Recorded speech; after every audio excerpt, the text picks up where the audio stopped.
Hey, Shabbat Shalom, everybody. I'll give you guys just a moment and then we will bow our heads and pray.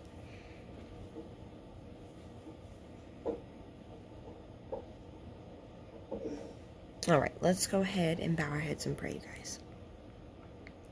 Yahuah, thank you for gathering us today to glorify your name and your truth. And I pray that you guide this message today in your Ruach. And I pray that you send my viewers spiritual discernment and wisdom. And we also thank your Son, Yahuah HaMashiach, whose blood covers us when we enter your covenant, Father. I pray all your sheep are found worthy, Yahuah, that we may wash our robes in the blood of the Lamb. Guide us, Abba, and protect us. In Yahushua's name we pray. Amen. All right, Shabbat Shalom, everybody. Welcome to Torah Truth Fellowship of Yahushua. I am your host, Brianna.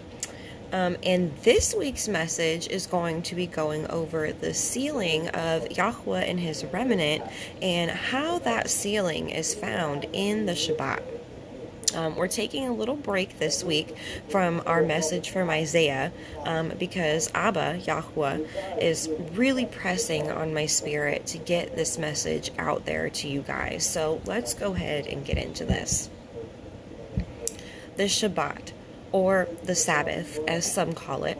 The Shabbat is one of the most important commandments that we keep, brothers and sisters, yet it is the most forgotten, most broken, and most changed commandment that we come across.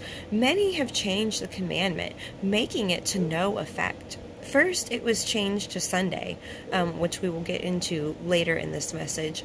And now people and church leaders say that you can keep whatever day that you feel like as the Sabbath day.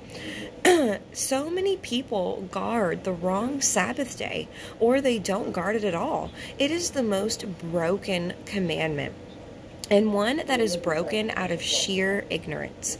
Most people are aware that they're breaking commandments, like getting drunk or fornication or lying or whatever it may be.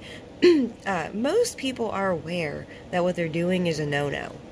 And almost all people have absolutely no knowledge about the Shabbat. They are ignorant to it. They have no idea that the true Shabbat up until the Roman Empire was Saturday. They have no idea. Excuse me, guys. I need to take a drink.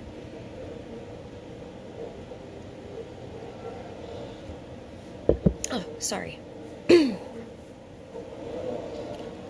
Where was I? Okay, they have no idea that the Roman Empire changed it to Sunday, and they can't tell you a single thing that the scriptures say about it. They also can't prove with scripture that the Shabbat was originally Sunday, because it wasn't, and there isn't any scripture to support that theory. And sadly, even when you do try to turn most of them onto the truth, they reject it, they despise it, and they won't search matters out for themselves. Proverbs 25:2. It is the glory of Elohim to conceal a matter, but it is the honor of kings to search a matter out. It is our job to search for the truth. So, to get a full picture here, we must go all the way back to the beginning. Like with most things here, we must start at the beginning and work our way through the scriptures, because the scriptures don't contradict themselves and they all tell the same story. So we're going to begin in the book of Genesis, and because I believe the Apocrypha to be Yah-breathed scriptures, I am also going to be bringing in what the book of Jubilees says about the Shabbat as well. So let's start with Genesis 2, lines 2 through 3. It says, "And on the seventh day Elohim ended his work which he had made, and rested on the seventh day from all his work which he had made. And Elohim blessed the seventh day, and sanctified it, because that in he had rested from all his work which Elohim created and made." It took Yahuah 7 days to create the heavens and the earth and all that is therein. And on the seventh day, Yahuah rested from his work, and he blessed this day because it is the day that he rested after he created everything. Now, let's read Jubilees 2, lines 1 and lines 17 through 32. It says, "And the angel of the presence spoke to Moshe according to the word of Yahuah, saying, Write the complete history of the creation, how in 6 days Yahuah Elohim finished all his works and all that he created, and kept the Shabbat on the 7th day, and sanctified it for all ages, and appointed as a sign for all his works. And he finished all his work on the 6th day, all that is in the heavens and on the earth, and in the seas and in the abysses, and in the light and in the darkness, and in everything. And he gave us a great sign, the Shabbat, that we should work 6 days, but guard the Shabbat on the 7th day from all work. And all the angels of the presence and all the angels of sanctification, these 2 great classes, he has bidden us to guard the Shabbat with him in heaven and on earth. And he said unto us, Behold, I will separate unto myself a people from among all the peoples, and these shall guard the Shabbat, and I will sanctify them unto myself as my people, and will bless them, as I have sanctified the Shabbat, and do sanctify it unto myself. Even so I will bless them. And they shall be my people, and I will be their Elohim. And I have chosen the seed of Yaakov from amongst all that I have seen, and have written him down as my firstborn son, and have sanctified him unto myself forever and ever. And I will teach them the Shabbat, that they may guard the Shabbat thereon from all work. And thus he created therein a sign and a coordinates, with which they should guard the Shabbat with us on the 7th day, to eat and to drink, and to bless him who has created all things, as he is blessed and sanctified unto himself a peculiar people above all peoples, and that they should guard the Shabbat together with us. And he caused us his commands to ascend as a sweet savor, acceptable before him all the days. Therefore were there 22 heads of mankind from Adam to Yaakov, and 22 kinds of work were made until the 7th day. This is blessed and holy, and the former is also blessed and holy. And this one serves with that one for sanctification and blessing. And to this, Yaakov and his seed, it was granted that they should always be blessed and qodeshiym, set apart, of the first testimony and Torah, even as he sanctified and blessed the Shabbat on the 7th day. He created heaven and earth and everything that he created in 6 days. And Elohim made the 7th day holy for all his work, from all his works. Therefore he commanded on its behalf that whosoever does any work thereon shall die, and that he who defiles it shall surely die. Wherefore do you command the children of Yasharel to observe this day, that they may keep it holy, and not do thereon any work, and to not defile it, as it is holier than all other days? And whosoever profanes it shall surely die, and whosoever does thereon any work shall surely die eternally, that the children of Yasharel may observe this day throughout their generations, and not be rooted out of the land. For it is a holy day, and a blessed day, and everyone who observes it and guards the Shabbat thereon from all work will be holy and blessed throughout all the days like unto us. Declare and say unto the children of Yasharel the Torah of this day, both that they should guard the Shabbat thereon, and that they should not forsake it in the error of their hearts. And that it is against the Torah to do any work thereon which is unseemly, to do thereon their own pleasure, and that they should not prepare thereon anything to be eaten or drunk, and that it is against the Torah to draw water, or bring in or take out thereon through their gates any burden which they had not prepared for themselves on the 6th day in their dwellings. And they shall not bring in nor take out from the house on that day, or to the house, for that day is more holy and blessed than any jubilee day of the jubilees. Hold on, I lost my place. On this we kept the Shabbat in the heavens before it was made known to any flesh to guard the Shabbat there on the earth.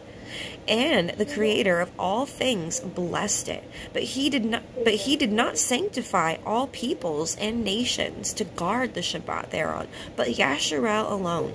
And them alone he permitted to eat and drink and guard the Shabbat there on the earth. And the Creator of all things blessed this day, which he had created for a blessing and holiness and glory above all days. This Torah and testimony were given to the children of Yasharel as a Torah forever unto their generations. Okay, so you see, the Shabbat was ordained in heaven with the angels before it was given to man. The Shabbat has been a commandment since the creation account. And it is holier than any day of the week. And you saw that we read that he set it up as a sign between himself and his people. And we're going to dive even deeper into that in just a few.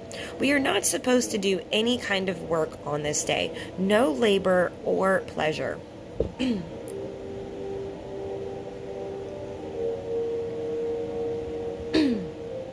right. So, this isn't the day that you go out and cut your grass. This isn't the day that you repair your house or even go to your actual job. Don't volunteer to work on the Shabbat. Now, I understand that there are some of us who unfortunately do have to work on this day, even though they don't want to. I understand that employers don't recognize the Shabbat. So to you, my brothers and sisters, all I can say is pray to the Most High about this. He is the only one who can change that for you. Pray to him and he will lead you. This is also not the day to go out and serve yourself. This isn't the day that you go and get your hair done or your nails done or go out and do anything that involves spending money. We are not supposed to buy or sell on the Shabbat because shops and stores are supposed to be closed on this day. Back in those days, the shops and markets, they were closed on the Shabbat. If you didn't get what you needed Friday, you weren't getting it until Sunday. Now, I understand everyone observes the Shabbat in different ways in regards to how the actual day is observed, what you do in your daily activities in this day. But I want to say that we mustn't get carried away with traditions on this day. Traditions that bad teachers started have led the children of Israel to err. For example, the Jews are extreme about observing the Shabbat. And by that, I mean they are so hardcore, they won't even turn on a light during the Shabbat because it says to not kindle a flame. Exodus 35, lines 2 through 3. 6 days shall work be done, but on the 7th day there shall be to you a holy day, a Shabbat of rest to Yahuah. Whosoever does work thereon shall be put to death. Ye shall bring no kindle for a fire throughout your habitations upon the Shabbat. So it says, ye shall kindle no fire throughout your habitations on the Shabbat. But what is this talking about cooking? No, this was talking about work. Those who are using fire for working purposes, the blacksmiths who forged weapons, the jewelry makers who melted gold and silver, or this one isn't talked about, the outhouse needs to be cleaned out. This isn't the day that we go and remove our dead. Where was I? Yahuah knows that eating is a basic human need. He created us that way. He very obviously knows that we need light to see in the dark. You were to go out in the field and gather enough food for Friday and Saturday. Because on Saturday, you weren't going out into the field to get food, or you weren't going to the market to go and buy food because the market was closed. Because that is work. The people working in the market are working, and you going out and tending to your field, that is work. Now, we don't go to the grocery store on the Shabbat. We get what we need on Friday, which is the prep day. We prep for the Shabbat. Yahuah also knew that there wasn't much of a way to preserve their food back then. They didn't have refrigerators or freezers to store their food in. If they cooked something, it must get eaten. So you couldn't cook everything you had Friday night and it'd still be good on Saturday. This, my brothers and sisters, this extremism is what happens when we depart to the right or to the left of the Torah, which we are commanded not to do. But this is exactly what the Pharisees did. This is what Rabbinic Judaism did. And then Christianity came along and did the exact opposite and just undid absolutely everything. But we'll get into that later. So, now let's get into other accounts of the Sabbath being mentioned in the scriptures. First, let's start in the book of Exodus, when Moses is upon Mount Sinai receiving the 10 Commandments. Exodus 20, lines 8 through 11, says, "Remember the day of the Shabbat, to keep it holy. 6 days shall you labor and do all your work, but the 7th day is the Shabbat of Yahuah Eloheka. In it you shall not do any work, you, nor your son, nor your daughter, nor your manservant, nor your maidservant, nor your cattle, nor your stranger that is within your gates. For in 6 days Yahuah made the heavens and the earth, the sea, and all that is in them, and rested the 7th day. Wherefore Yahuah blessed the day of Shabbat and hallowed it." So, and if we go back a few chapters, though, we also see the children of Yasharel, they were already keeping the Shabbat. Because they already knew about the Shabbat. This was not new news to them when they received the commandments at Mount Sinai. Moses receiving the commandments on sapphire tablets at Mount Sinai was not the first time the children had heard the commandments. It was a foreshadow. It was a physical representation of Yahuah's word, his Torah, to make the word nigh unto them. It was near to them. It was a foreshadow of the Messiah to come. Yahusha is the physical manifestation of the Torah. He is the Word made flesh, who also made the Word nigh to people. It is not some far-off thing. It is something that Yahuah writes upon our hearts when he circumcises them. The 10 Commandments are given in Exodus chapter 20. But if we go back a few chapters, we see the children already keeping the Shabbat. Exodus 16, lines 4 through 34. "Then said Yahuah unto Moshe, Behold, I will rain bread from the heavens for you, and the people shall go out and gather a certain rate every day, that I may prove them whether they walk in my Torah or no. And it shall come to pass that on the 6th day they shall prepare that which they bring in, and it shall be twice as much as they gather daily. And Moshe and Aaron said unto the children of Yasharel, At evening, then ye shall know that Yahuah has brought you out from the land of Mitzrayim, and in the morning, then ye shall see the glory of Yahuah, for that he hears your murmurings against Yahuah. And what are we that ye murmur against us? And Moshe said, This shall be when Yahuah shall give you in the evening flesh to eat, and in the morning bread to the full. For that Yahuah hears your murmurings, which ye murmur against him. And what are we? Your murmurings are not against us, but against Yahuah. And Moshe spoke unto Aaron, and say unto the assembly of the children of Yasharel, Come near before Yahuah, for he has heard your murmurings. And it came to pass, as Aaron spoke unto the whole assembly of the children of Yasharel, that they looked toward the wilderness, and behold, the glory of Yahuah appeared in the cloud. And Yahuah spoke unto Moshe, saying, I have heard the murmurings of the children of Yasharel. Speak unto them, saying, At even ye shall eat flesh, and in the morning ye shall be filled with bread, and ye shall know that I am Yahuah Elohim. And it came to pass that at the evening the quails came up and covered the camp. In the morning the dew lay round about the host.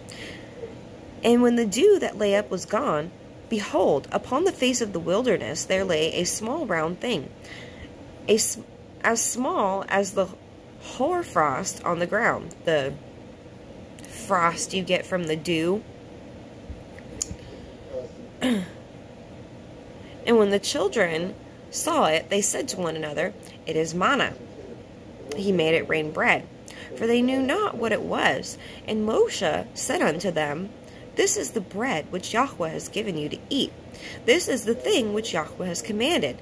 Gather of it every man according to his eating, an omer for every man, according to the number of your persons. Take ye every man for them which are in his tents. And the children of Yasharel did so, and gathered some more, some less.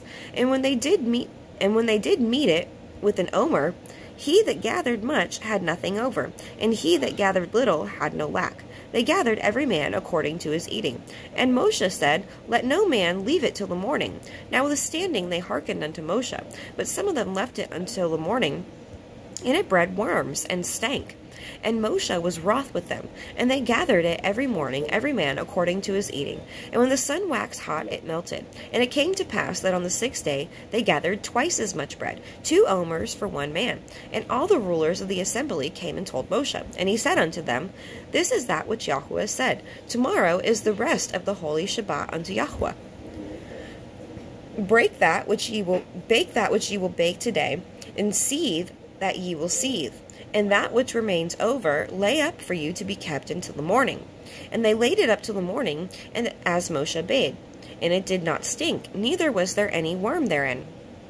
And Moshe said, Eat that today, for today is the Shabbat unto Yahuah. Today ye shall not find it in the field. 6 days ye shall gather it, but on the 7th day, which is the Shabbat, in it there shall be none.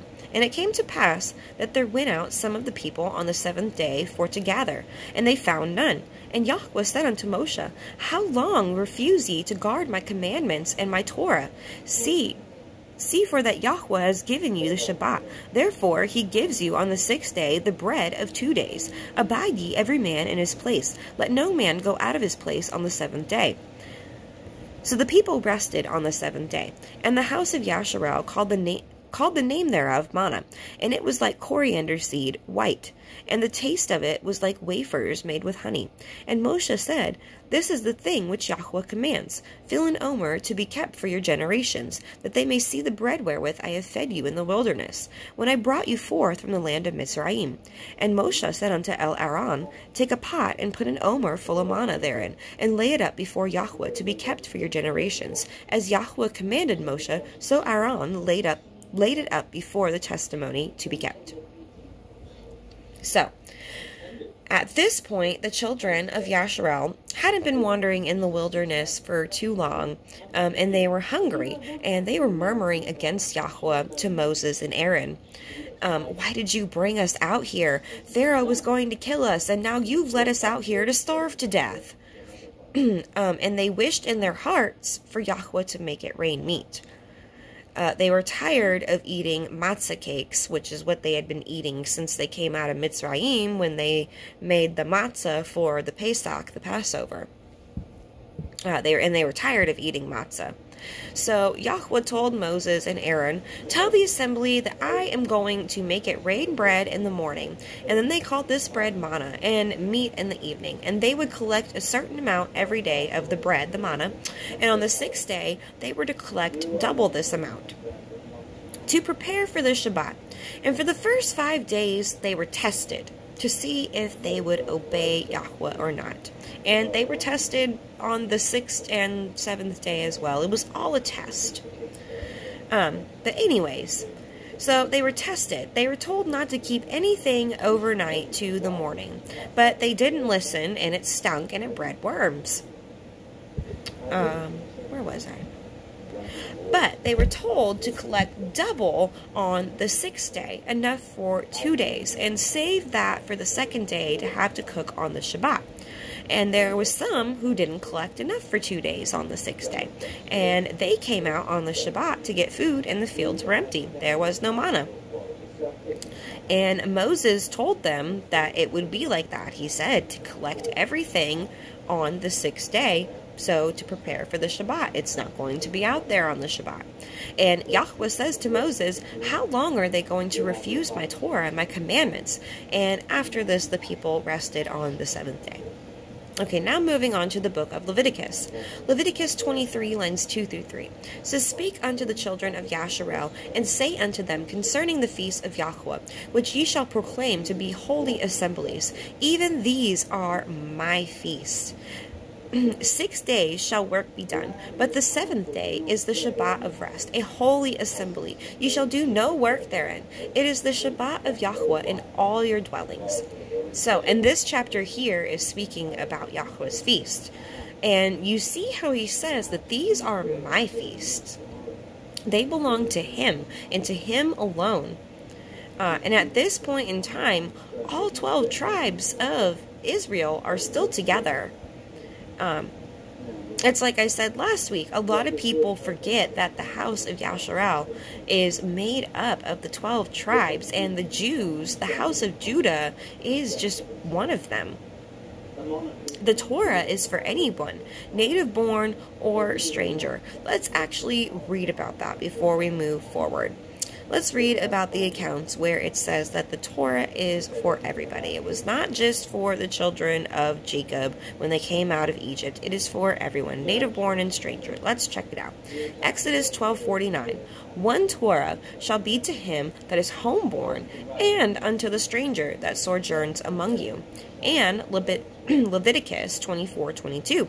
Ye shall have one manner of law, as well for the stranger as for one of your own country. For I am Yahuah Elohim.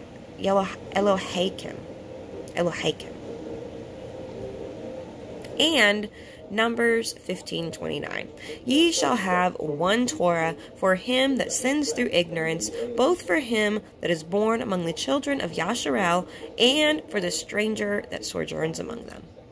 One Torah, one manner of law, one manner of instruction for the native born and the stranger who sojourns among you. Now let's look at Leviticus 20. I cannot talk. Okay, Leviticus 26, line 2. Ye shall guard my Shabbats and reverence my sanctuary. I am Yahuah. We are supposed to guard the Shabbats, all of them. And we'll get into the Shabbats of the feast days another time. But today we are specifically addressing the 7th day Shabbat.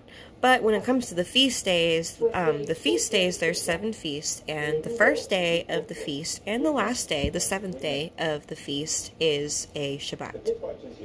But that is another topic for another time. Today we are addressing the weekly Shabbat.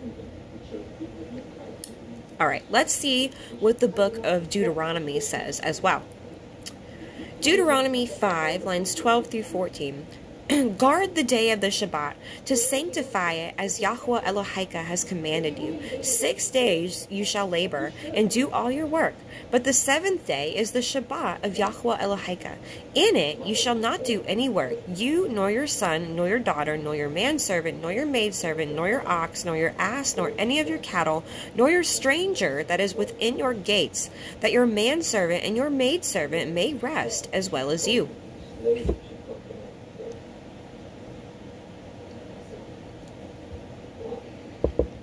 We are supposed to keep this day holy and set apart. We are supposed to use this day to take time and spend it with our Creator, to be students of the Word and to study, to fellowship with one another.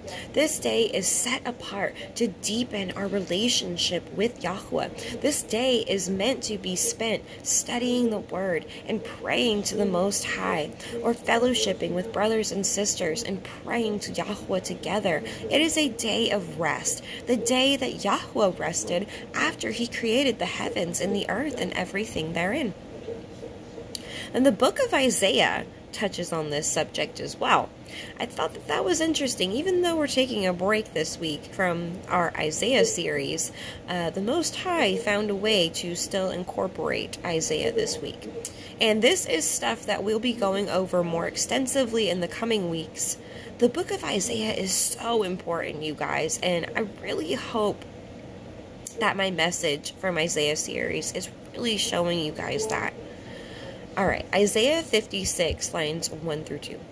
Thus says Yahuah, guard ye judgment, and do justice, for my Yeshua is near to come, my salvation is near to come, and my righteousness to be revealed. Blessed is the man that does this, and the son of Adam that lays hold on it, that guards the Shabbat from polluting it, and guards his hand from doing any evil.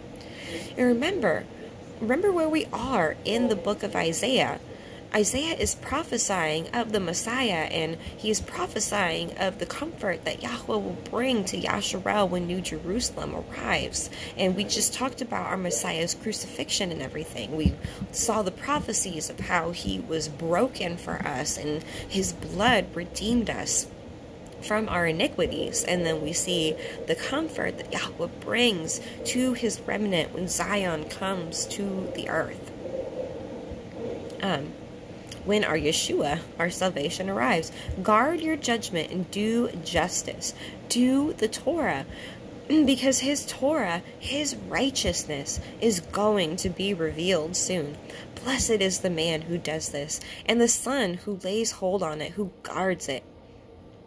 That guards the Shabbat from polluting it and doing any evil. Blessed is the man who keeps the Shabbat holy and set apart. And I also want to say that we are allowed to go out and do good works on the Shabbat, as our Messiah demonstrated for us. We are allowed to go out and help and perform acts of kindness. That is allowed. Isaiah 56:6. Also, son of the stranger that joins themselves to Yahuah to serve him and to love the name of Yahuah, to be his servants, everyone that guards the Shabbat from polluting it and takes hold of my covenant. Here we see it again. The sons of the stranger who join themselves to Yahuah, who follow his ways to serve him and to love him. The first commandment, to love Yahuah with all your heart, mind, and soul. Everyone who guards the Shabbat and doesn't pollute it, doesn't perform any labor, and keeps the day set apart, takes hold of Yahuah's covenant. Now, let's read Isaiah 58, lines 13 through 14. It says, if you turn away your foot from the Shabbat, from doing your pleasure on my holy day, and call the Shabbat a delight, the holy of Yahuah honorable, the holy of Yahuah honorable, and shall honor him, not doing your own ways, nor finding your own pleasure, nor speaking your own words. Then shall you delight yourself in Yahuah, and I will cause you to ride upon the high places of the earth, and feed you with the heritage of Yaakov your father, for the mouth of Yahuah has spoken it. It says, turn your foot away from doing your pleasure on his holy day, and guard the Shabbat. The Shabbat is a delightful day, a day to rest and recharge for the rest of the week. Delight in Yahuah and turn from your own ways and follow his, so you can be fed with the heritage of Jacob. This day is for him. You have 6 other days to do which is for you and everything else in your life, and the 7th day is his. All right, really quick, let's look at the line before all of this, line 12. Isaiah 58:12 says, and they shall be of you, and they that shall be of you shall build the old waste places. You shall raise up the foundations of many generations, and you shall be called the repairer of the breach, the restorer of the paths to dwell in. Us and our children, brothers and sisters. This is speaking about us. We are the ones who build up the desolate places and shall raise up the foundations of many generations. We are the repairers of the breach, the restorers of the paths to dwell in. We are setting the paths back straight. We come to learn that we have been fed a lot of really bad doctrine over the years. We have been fed a bunch of lies, a bunch of half-truths, and now trying to unlearn all of it can be really hard sometimes. And it can be a bit overwhelming, especially when you're first starting out. Ultimately, you need to pray on these things. You need to take these things to the Most High. Ask Yahuah to guide you and to show you the truth. Ask Him to reveal Himself to you. He will. And it's not going to be like some burning bush like Moses got, but you will definitely know when it is Him. We are coming back to the light and back to the truth now. We are diligently studying the scriptures. We are diligently testing and studying the apocryphal books. We are awakening and restoring the paths, repairing the breach that has been created by our elders who led us all to err. They have kept us ignorant to the truth. And now we're going to go over some things from Ezekiel, Jeremiah, and Nehemiah. And we're going to go a little backwards here and begin in the book of Ezekiel. Ezekiel 20, lines 19 through 20 says, I am Yahuah Elohim. Walk in my statutes and guard my judgments and do them and hallow my Shabbats. And they shall be a sign between me and you, that you may know that I am Yahuah Elohim. He says to walk in his statutes, that we are to not only guard his judgments, but we are to do them. We are to hear and do. Be doers of the word and not hearers only. Guard the Shabbat and hallow this day. Set it apart to be holy and know that this is a sign between you and our Creator. Now let's take a look at Jeremiah 17, lines 22 through 27. I'm sorry, guys. Give me just a second. Okay. All right, Jeremiah 17, lines 22 through 27. Neither carry forth a burden out of your house on the Shabbat, neither do ye any work, but hallow ye the day of the Shabbat, as I have commanded your fathers. But they obeyed not, neither inclined their ear, but made their necks stiff, and they might not hear, nor receive instruction. And it shall come to pass, if ye diligently hearken unto me, says Yahuah, to bring in no burden through the gates of this city on the Shabbat, but hallow the day of the Shabbat, to do no work therein, then shall there enter into the gates of this city kings and princes sitting upon the throne of David, riding in chariots and on horses. They and their princes, the men of Yehudah, and the inhabitants of Jerusalem, and this city shall remain forever. And they shall come from the cities of Yehudah, and from the places about Jerusalem, and from the land of Benjamin, which is Benjamin, and from the plain, and from the mountains, and from the Negev, bringing ascending smoke offerings, and sacrifices, and oblations, and incense, and bringing sacrifices of praise unto the house of Yahuah. But if ye will not hearken unto me, to hallow the day of the Shabbat, and not to bear a burden, even entering in at the gates of Jerusalem on the Shabbat, then I will kindle a fire in the gates thereof, and it shall devour the places of Jerusalem, and it shall not be quenched.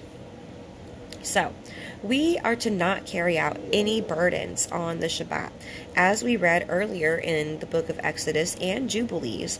And a burden would be like going to the grocery store. You didn't prepare enough food on Friday and need to go to the grocery store on Saturday.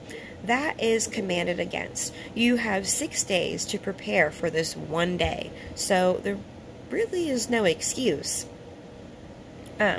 We are to set this day apart as our fathers were commanded, but they did not listen. They followed after their own imaginations. They would not receive correction or instruction. And if we do these things, hold on. And if we do I wrote the wrong word. If we do these things that our fathers wouldn't do, then we will be granted into the city where the throne of David is, the new Jerusalem, the city that will endure forever. But those who won't incline their ears, they'll be the ones met with the flames of fury and indignation. Okay, now let's take a look at the book of Nehemiah.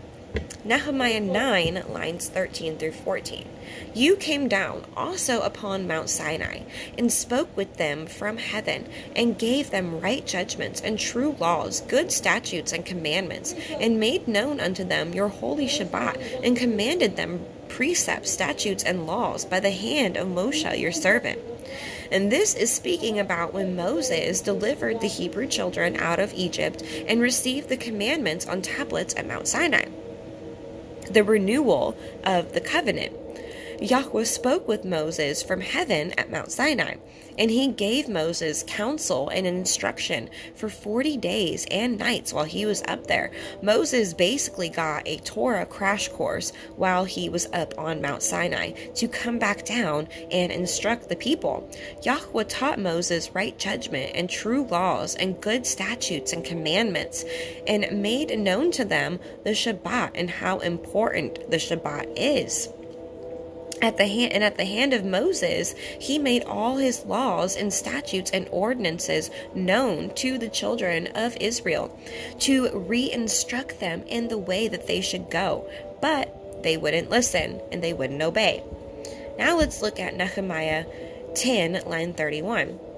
And if the people of the land bring ware or any victuals on the Shabbat to sell, that we would not buy it of them on the Shabbat or on the holy day, and that we would leave the 7th year and the exaction of every day. So here we can see it specifically talking about buying or selling on the Shabbat. We are to not buy or sell on the Shabbat. Selling is labor, it is work. And likewise, you can't buy because no one's supposed to be working. You buy what you need Friday before the evening to prepare for the Shabbat. And the end of this verse is talking about releasing servants, which is found in the Torah in the book of Exodus and Leviticus.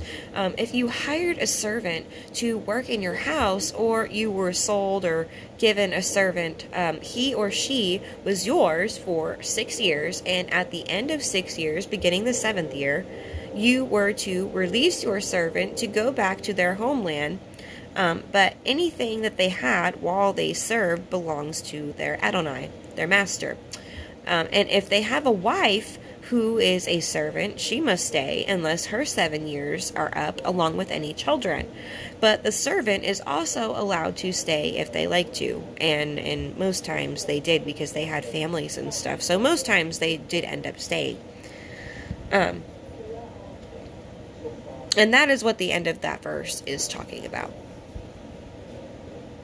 Okay, so now before we get into the pure milk of this subject, I also want to show some accounts in the New Testament as well, where it speaks about the Shabbat. And then we will really dive into what the heart of this message is. So let's start in the Gospels with the book of Matthew. Matthew 12, lines 10 through 12. And behold, there was a man which he had his hand withered. And they asked him, saying, Is it lawful to heal on the Shabbat? That they might accuse him. And he said unto them, What man shall there be among you that shall have one sheep? And if it fall into a pit on the Shabbat, will he not lay hold on it and lift it out? How much then is a man better than a sheep? Wherefore is it lawful to do well on the Shabbat? So, in this particular instance, Yahushua and his disciples were out around the fields, and they were hungry. Oh, no, this is the wrong account. Oops.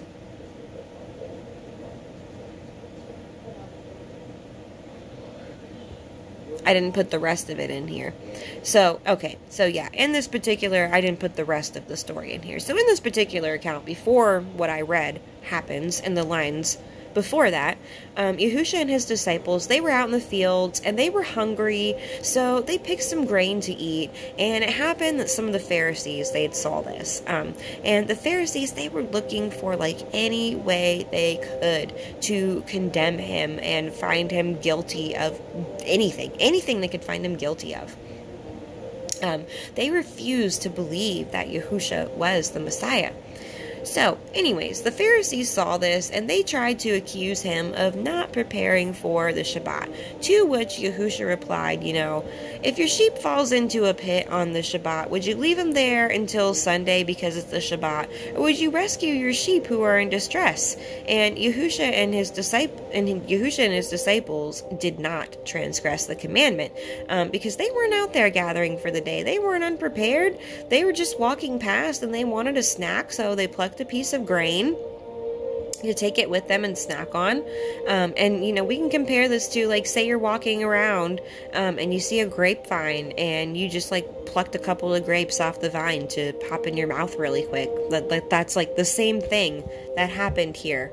Okay, they weren't gathering food for eating, they just plucked it to eat as a snack.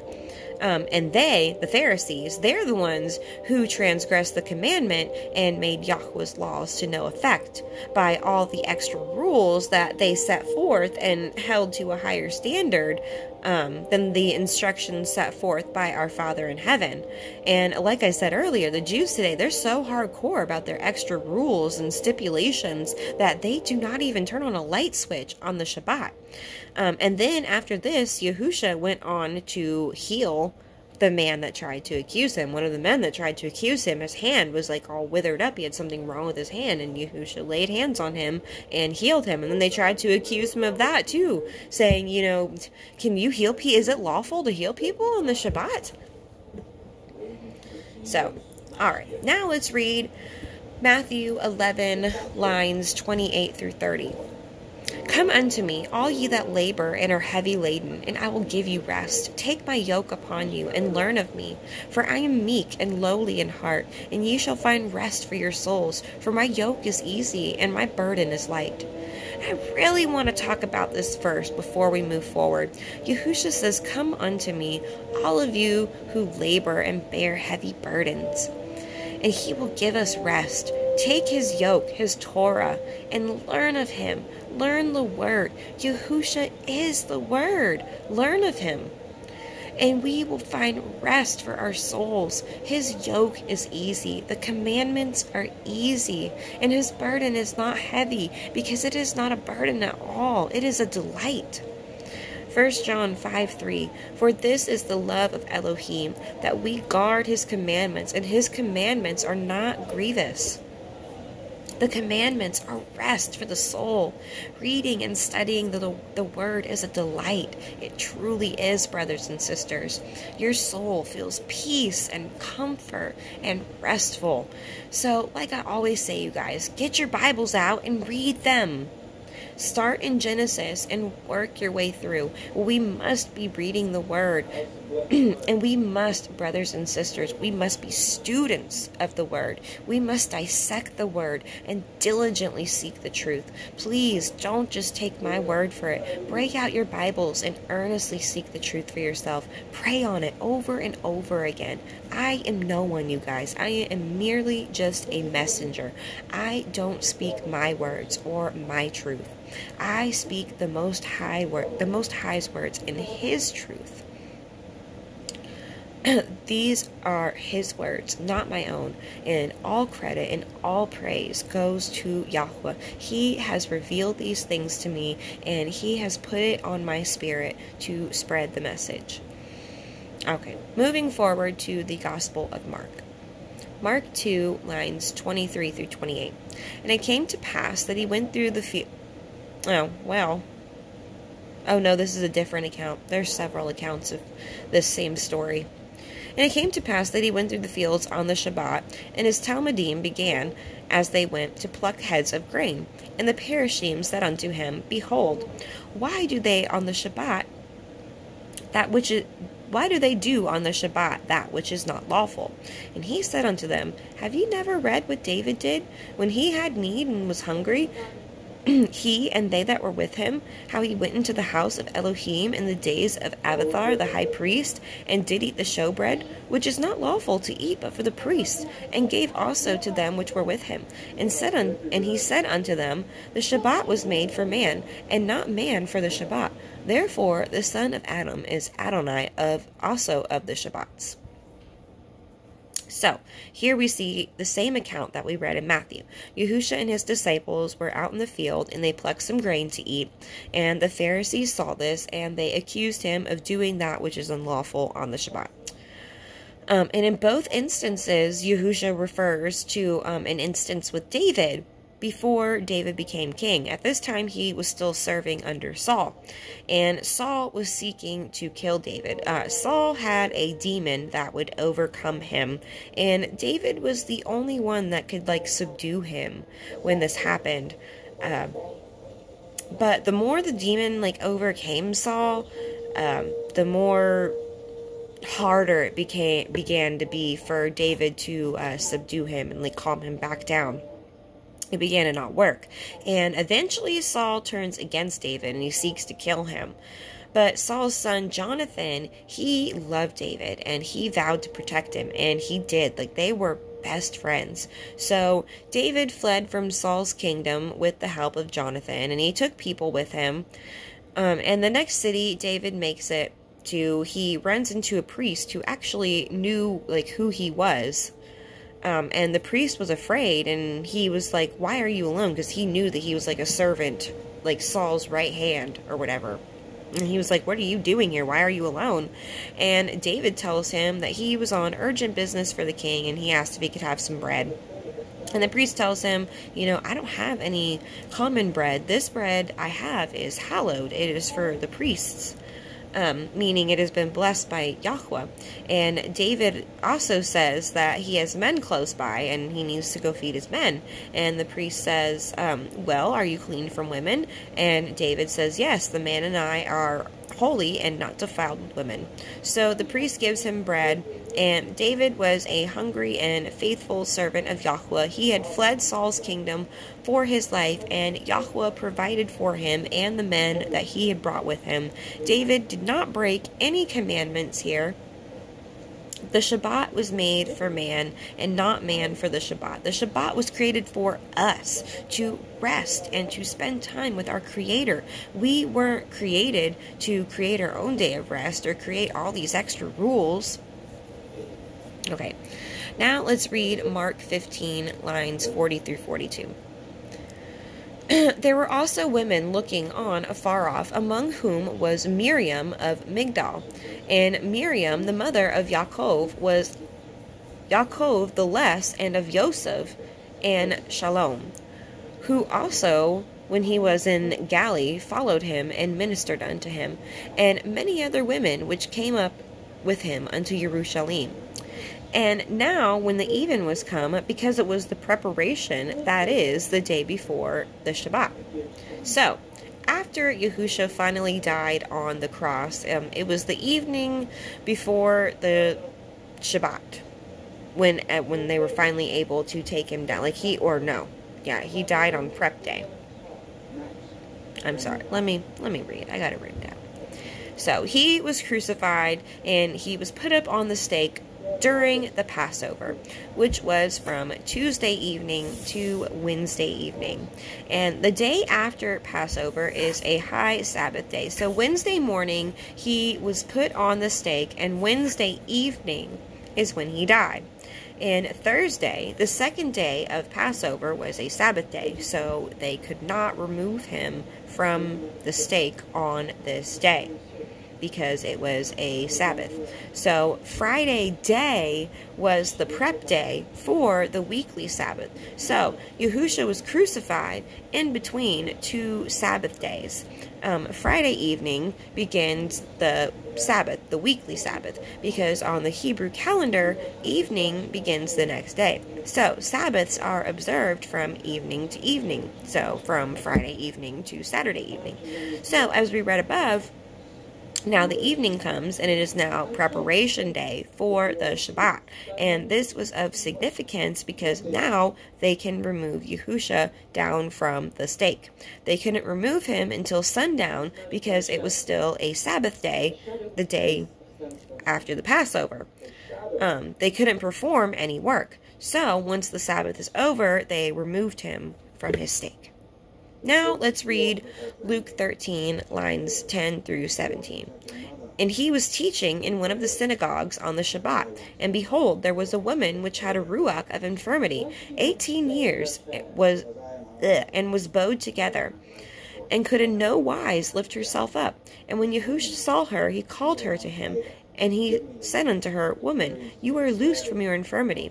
And he laid his hands on her, and immediately she was made straight, and glorified Elohim. And the ruler of the synagogue answered with indignation, because that Yahuah had healed on the Shabbat, and said unto the people, There are 6 days in which men ought to work. In them therefore come and be healed, and not on the Shabbat. Adonai then answered him, and said, You hypocrite, do not each of you on the Shabbat loose his ox or his ass from the stall, and lead him away to watering?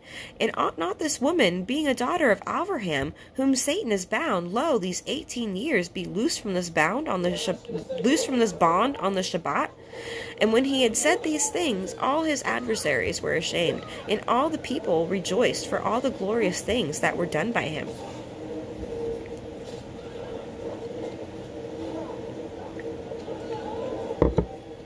So, Yahuah was teaching in the synagogue one Shabbat, and there was a woman who had a hunchback, and she was like all shriveled up. She had evil spirits bothering her for about 18 years. She'd been like that for like 18 years, all hunched over. And Yahuah saw her, and he called her over to him, and he laid his hands on her, and he freed her of that bondage. He rebuked those spirits. And the elder in the synagogue said that there is 6 days to work and be healed, so don't come to be healed on the Sabbath day. To which Yahuah called him a hypocrite, and says, Do you not loose your ox and your asses and lead them to water on the Shabbat? There's no better day to be healed. The word is like living waters. The word is living water. It is the water of eternal life. This woman, a daughter of Abraham, had been vexed for 18 years by Satan. Should her bonds not be loosened on the Shabbat, the day that we honor the covenant and strengthen our relationship with Yahuah and with the Messiah? Moving on to Romans 14, lines 1 through 5. Him that is weak in faith receive ye, but not to doubtful disputations. For one believes that he may eat all things, another who is weak eats herbs. Let not him that eats despise him that eats not. And let not him which eats not judge him that eats, for Elohim has received. Who are you that judge another man's servant? To his own Adonai he stands or falls. Yea, he shall be held up, for Elohim is able to make him stand. One man esteems one day above another, another esteems every day alike. Let every man be fully persuaded in his own mind. So, the chapter that is just before this, Paul was telling the Romans how to fulfill the Torah and the importance of the Torah, and not following after the lusts of the flesh. So, to him who is weak in faith, you will be received. One who is unlearned in the Torah, Yahuah will instruct you, is what is being said here, but not to doubtful disputations. It is okay to ask questions, brothers and sisters. We should ask questions about the scriptures, because asking questions means that we are diligently seeking answers. But we shouldn't cause disputes or cast doubt into people's minds, especially those who are new and trying to unlearn all the bad doctrine that we have been force-fed. He who is unlearned in Torah believes he can eat all things, while another eats only vegetables and fruit. Don't despise these people or judge them. We will never get people to follow us if we judge them and we condemn them. We must rather receive these people with love, even if they are unkind to us. It says that every man will be fully persuaded by his... Be fully persuaded by his own mind. And let's look at the end of this chapter to get a better context. Romans 14. I didn't write the lines. So, it is good neither to eat flesh, nor to drink wine, nor anything whereby nor anything whereby your brother stumbles, or is offended, or is made weak. Have you faith? Have it to yourself before Elohim. Happy is he that condemns not himself in that thing which he allows. And he that doubts is damned if he eat, because he eats not of faith. For whatsoever is not of faith is sin. So, it is not good to either eat flesh or drink wine. And this is like flesh that has been torn, like a roadkill, kind of situation, if you will. And we know that we are not supposed to get drunken. Or any other thing that may cause your brother to stumble or be offended or made weak, like offering him something the Torah commands against, like pork, or meat that has been sacrificed to idols. Have you no faith? And remember, faith is an action, emunah, to hear and to do. Are you not doers of the word, or are you hearers only? Those who live by the Torah are happy. We don't condemn ourselves for eating what is clean. We eat of faith by what Abba, Yahuah, has instructed us is clean. He that is doubtful, he that is lukewarm, is damned when he eats, because he doesn't eat of faith. He doesn't follow the Torah. He is lukewarm and doubtful. And whosoever isn't of faith, which is hearing and doing the word, is of sin. Anything that is to the right or to the left of the Torah, Yahuah's instructions for us, is sin. Sin is the transgression of the Torah. 1 John 3:4. Now, let's look at the book of Hebrews, and then we are going to get into the meat of this subject. Hebrews 4, lines 9 through 11. There remains a Shabbat for the people of Elohim. For he that is entered into rest, he also has ceased from his own works, as Elohim did from his. Let us labor, therefore, to enter into that rest, lest any man fall after the same example of unbelief.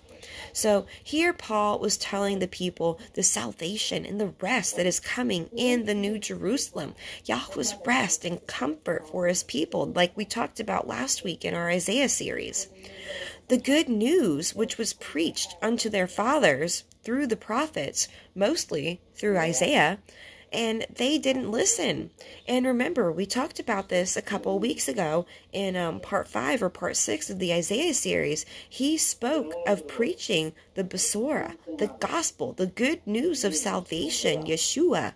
Just as Yahuah rested on the 7th day after creation, we also rest on the 7th day. It is a shadow of things to come. It is a foreshadow of our new life in Zion and New Jerusalem.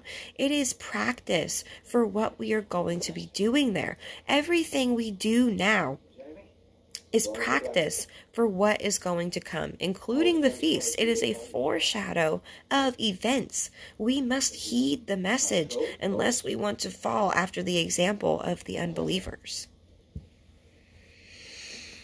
Okay, now we are going to be getting into the meat of this subject, the pure milk. First, we are going to address how and why this happened, how the Shabbat was changed, and why it happened. And we're going to discuss both the scriptural and historical accounts on this matter. Before we get into the historical side of this, let's see what the scriptures say first. We are going to begin in the book of Jubilees first. Jubilees is one of the books that has been removed and added to the Apocrypha, but I consider it truth, seeing as it is an exact recount of the book of Genesis. It doesn't tell us to transgress the Torah in any way. It doesn't take away from Yahuah's word. It does not bring his name to nothing, and therefore, according to Deuteronomy chapter 13, it passes the test of not being a false prophet. Give me just a moment.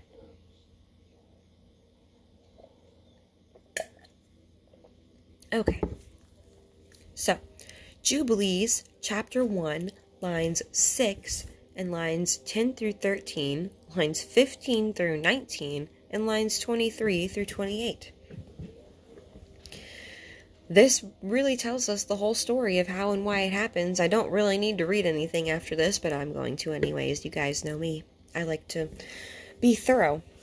So, and he said, Incline your heart to every word which I shall speak to you in this mount, and write them in a sefer, in order that their generations may see how I have not forsaken them for all the evil which they have wrought in transgressing the covenant which I established between me and you for the generations this day on Mount Sinai. For they will forget all my commandments, even all that I command them, and they will walk after their uncleanness and after their shame, and they will serve their Elohim, and these will prove unto them an offerance in a tribulation, in an affliction, and a snare. And many will perish, and they will be taken captive, and they will fall into the hands of the enemy, because they have forsaken my ordinances and my commandments, and the feasts of my covenant, and my Shabbats, and my holy place, which I have sanctified for myself in their midst, and my tabernacle, and my sanctuary, which I have sanctified for myself in the midst of the land. That I should set my name upon it, and that it should dwell there, And they will make themselves high places, and Asherah poles, and graven images, and they will worship each his own graven image, so as to go astray, and they will sacrifice their children to devils, and to all the works of the error of their hearts.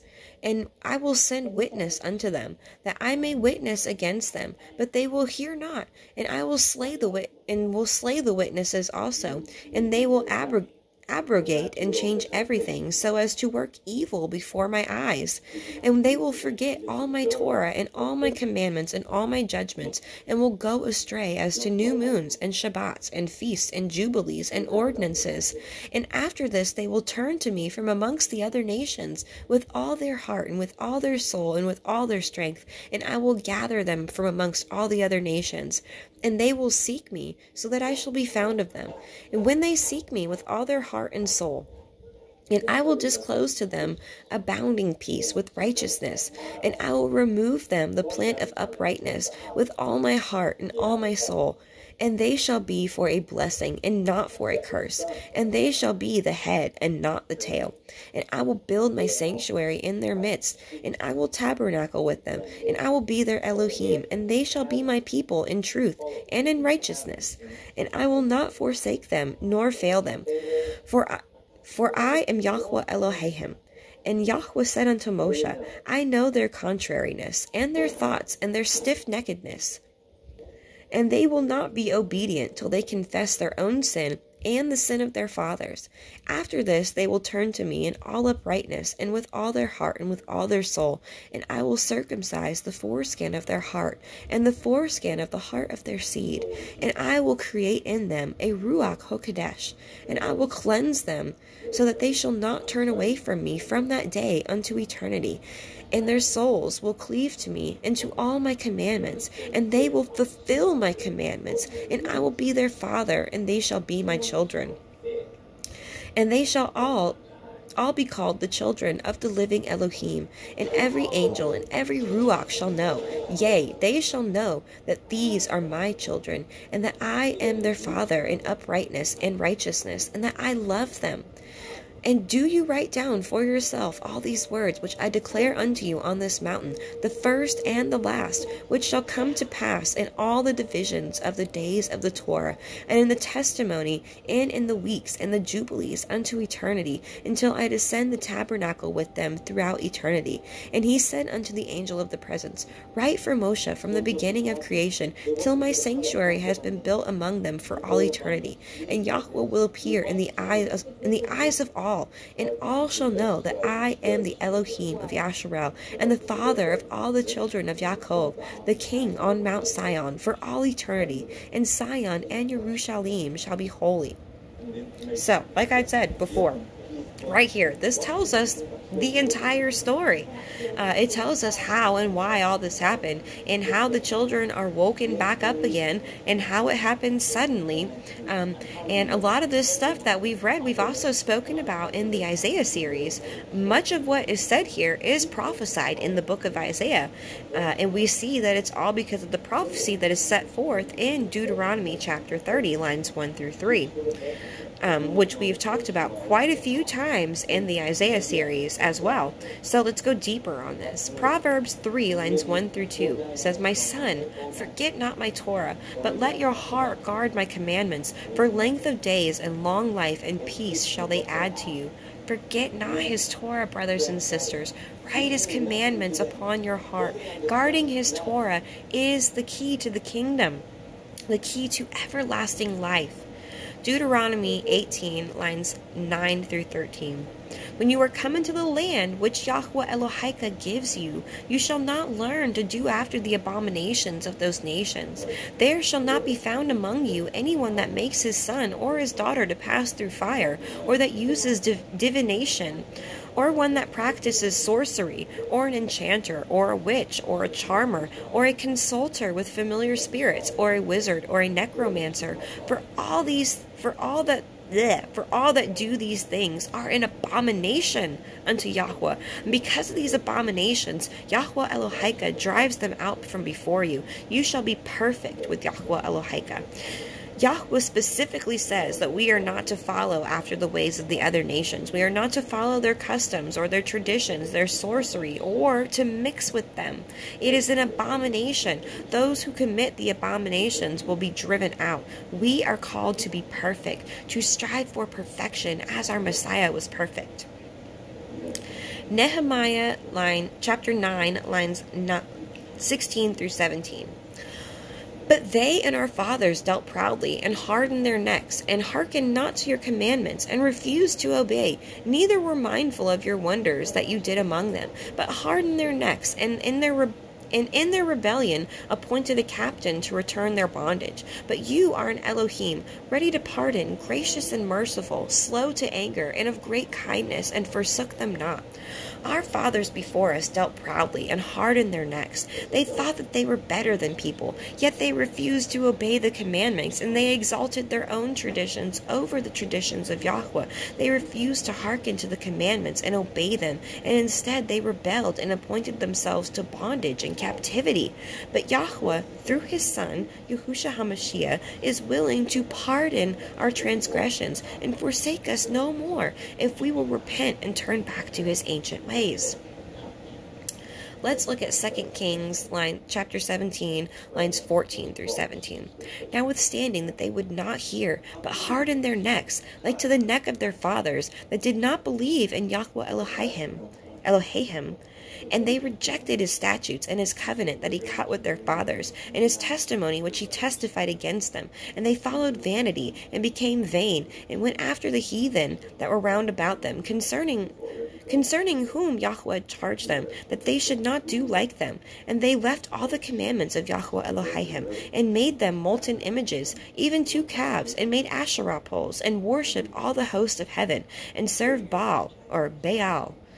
And they caused their sons and their daughters to pass through fire, and used divination and enchantments, and sold themselves to do evil in the sight of Yahuah, to provoke him to anger. And again, the same thing. They would not listen. They hardened their necks, and they wouldn't obey the commandments and statutes and ordinances, and they rejected his covenant. And after that, they became vain, and they started following the heathen nations, and they started making graven images and Asherah poles, and they served Baal, and they sacrificed their sons and daughters in the fires to Moloch. And they used divination and enchantments, which makes Yahuah, all of this makes Yahuah furious. This is not what he asked us to do. This is all of Satan, who preys on the lust of the flesh. Okay, let's look at Psalms 78, lines 5 through 8. For he established a testimony in Yaakov, and appointed a Torah in Yasharel, which he commanded our fathers, that they should make them known to their children, that the generation to come might know them, even the children which should be born, who should arise and declare them to their children, that they might set up their hope in Elohim, and forget not the works of El, but guard his commandments, and might not be as their fathers, a stubborn and rebellious generation, a generation that set not their heart aright, and whose ruach was not steadfast with El. This is speaking about us, brothers and sisters. We are the children. We are waking up to Yahuah's Torah, and we must be teaching our children too. I spoke about this last week as well. We must be teaching our children about the Torah, about the commandments and the feasts and the ordinances. Train up a child in the way that he should go, and when he is old, he won't depart from it. Our fathers before us were not upright in heart with Yahuah, but they despised his covenant and his commandments. But brothers and sisters, we are the repairers of the breach. Okay. On to Daniel 7:25. And he shall speak great words against El Elyon, and shall wear out the qodeshiym, the set apart of El Elyon, and think to change the times and laws. And they shall be given into his hand until a period of time, and times the dividing of time. And this is speaking about the anti-Messiah, which there are many anti-Messiahs. But this is the one who thought to change the times and laws. And it's interesting that the book of Jubilees prophesied this as well. I'm not sure if anyone caught that when I was reading it earlier. Jubilees 1, line 13 says, And I will send witness unto them, that I may be witness against them. But they will not hear, and will slay the witnesses also. And they will persecute those who seek the Torah. And they will abrogate and change everything, so as to work evil before my eyes. He said I will send witnesses unto them. And these witnesses, they were the prophets and the apostles. But the people won't hear, and they didn't hear. The people didn't listen to the prophets, and the people didn't listen to the apostles either. Most of the prophets were killed, or they were imprisoned in some kind of way. And the apostles were murdered. And they will persecute those who seek the Torah. Even now they do so. Even if they aren't physically persecuting us, they do it with words as well. And remember, brothers and sisters, our words matter. We have the power to speak life and death with what we say. And we will be held accountable for every word we speak. So do remember that. And it says they will abrogate and change everything. Abrogate means to repeal or to do away with. So they will repeal or do away with and change everything, so as to work evil before Yahuah's eyes. And then Daniel 2, lines 20 through 21. Daniel answered and said, Blessed be the name of Elohah forever and ever, for wisdom and might is his, and he changes the times and seasons. He removes kings and sets up kings, and he gives wisdom unto the wise, and knowledge unto them that know understanding. All these things happen because Yahuah allows it to happen. He allowed our fathers before us to err. He allowed his laws to be changed and his feasts, because those who are truly seeking him will discover the truth. He will reveal himself and his truth to his faithful servants. He has allowed these things to happen so the world may see the result of sin. He's also allowed these things to happen so the world may see the result of sin and hope that we turn our ways and follow his ways again. Alright, so now we are going to get into the historical count of the Shabbat being changed and the mark of Yahuah. The Shabbat has always been observed on Saturday, the seventh day of the week. Our Messiah, Yahusha, observed the Shabbat on the seventh day. It was recorded that the Shabbat was kept on the seventh day for hundreds of years after Yahusha's death. It wasn't until Emperor Constantine, the first pope and father of Christianity, decided to change it in 321 AD. In 321 AD, Constantine and his bishops convened, and they made it law in Rome that Sunday, Invictus Solis, the day of the sun, was the Sabbath day. For the next few years, there was a lot of controversy over this, and one side obeyed Constantine, and the other side did not. They obeyed Yahuah, and they observed Saturday as the Shabbat. And it wasn't until 325 AD when the Council of Nicaea met. And during this meeting is when they chose to end the controversy and to enforce Sunday as the Sabbath day. At first, this law only pertained to those in the city of Rome, but the Council of Nicaea decided that it would apply to the entire state of Italy. And there were many persecutions after that. If you were caught guarding the true Shabbat, you were killed. If you refused to observe Sunday, they would kill you. Or they would make it to where you couldn't buy or sell anything so that you would starve. The Roman soldiers would go around to the country towns and they would enforce Sunday law. And if you didn't observe it, they would tell people in the market to not buy from you. And vice versa. They would tell people in the market also to not sell you anything either. And Constantine did this to keep the pagans happy from having to conform. Constantine was a pagan himself, and he created Christianity so the pagans could go into hiding, and he deceived millions in the process. The pagans didn't want to conform to the Torah, and likewise those who had been conformed were being persecuted by the Romans, so they met in the middle with Christianity. The pagans can hide out and still worship their false gods, and And the lukewarm believers who were scared of persecution flocked over there so they didn't have to look like the Jews and be killed. Now, one of the last things we're going to discuss is the mark of Yahuah, his seal. It is called the Aleph Tav. It is the seal of his covenant, the first letter of the Hebrew alphabet and the last, the beginning and the end. In Paleo Hebrew, the letter Aleph is an ox head, and it means strength. And Tav is an X, and it means covenant or to be marked. And the Aleph Tav together means the strength of the covenant, and it is a mark, a seal. The first time we ever see this marking, it is written in Genesis chapter 1, line 1. It says, in the beginning, Elohim created the heavens and the earth. And in between there, we see the Aleph Tav written twice. Let me see if I can get it on there for you guys. Let's see.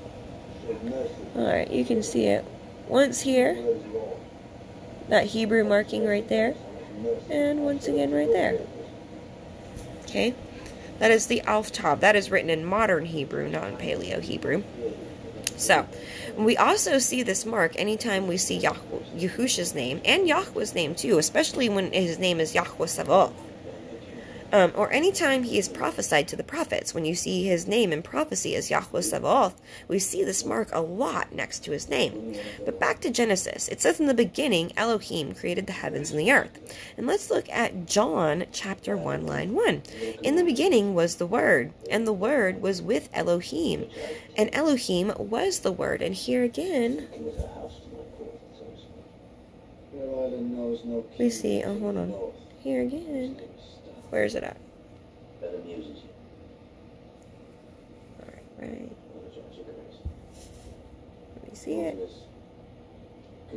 Right here. Here again, we see it in John. In the book of John. Yahusha is the Word, and in the beginning the Word was with Elohim when he created the heavens and the earth. Isaiah 48, lines 12 through 13. Hearken unto me, O Yaakov, and Yasharel, my called. I am he.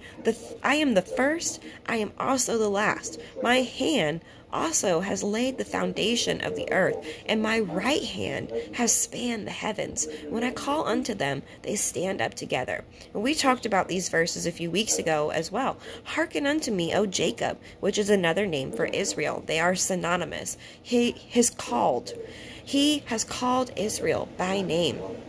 He is the first and the last, the Aleph and the Tav, the strength of the covenant. Yahuah laid the foundations, and his right hand, Yahusha, spanned the heavens, who when Yahuah calls onto them, they stand together. Okay, alright, on to the final portion of this message, you guys. Now that we have established what the Aleph Tav is, let's talk about the sealing. As we established earlier, Yahuah has set apart the Shabbat as a sign between his people and him, a sign of the covenant. In the end days, Satan will be marking his people with the mark of the beast, as we know. The same Yahuah will be doing with his people. Yahuah will seal his people in their foreheads, and this seal is the Aleph Tav mark, the strength of the covenant. And to get this seal, you must guard the Shabbat, the one day that Yahuah set apart for his people as a sign of the covenant that he made with us, the one day of the week we dedicate to him and strengthening our relationship with him. So let's go ahead and read about the sealing of Yahuah's people. This sealing actually begins in the Torah. In Exodus 13, line 16, says, "And it shall be for a mark upon your hand, and for frontlets between your eyes, for by strength of hand, Yahuah brought us forth out of Mitzrayim." And this was speaking about the commandments. The commandments are to be as a mark upon your hand and as frontlets between your eyes. Our thoughts and our actions. What is between your eyes? Your brain. And what do you do with your brain? You think. Think upon the commandments. Meditate on them day and night. And what do you do with your hands? You perform actions. Do the commandments. Don't just think upon them. Do them. Hear and do. The next is in Deuteronomy 6, lines 7 through 8. And you shall teach them diligently unto your children, and shall talk of them when you sit in your house, and when you walk by the way, and when you lie down, and when you rise up. And you shall bind them for a sign on your hand, and they shall be as frontlets between your eyes. And again in Deuteronomy 11, line 18. Therefore shall ye lay up these my words in your heart and in your soul, and bind them for a sign upon your hand, that they may be as frontlets between your eyes. When we are to write the commandments on our hearts and do them, live in them, and teach them to our children.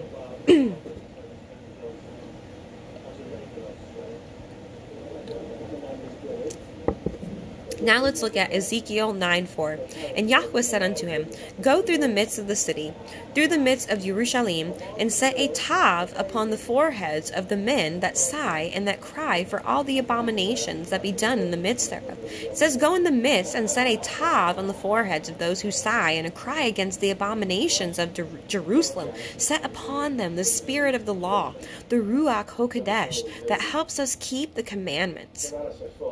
Ephesians 1, lines 12 through 13, that we should be to the praise of his glory, who first trusted in Mashiach, in whom ye also trusted, after that heard the word of the truth, the Besorah of your Yeshua, your salvation, in whom also after that ye believed, ye were sealed with that Ruach HaKodesh of promise.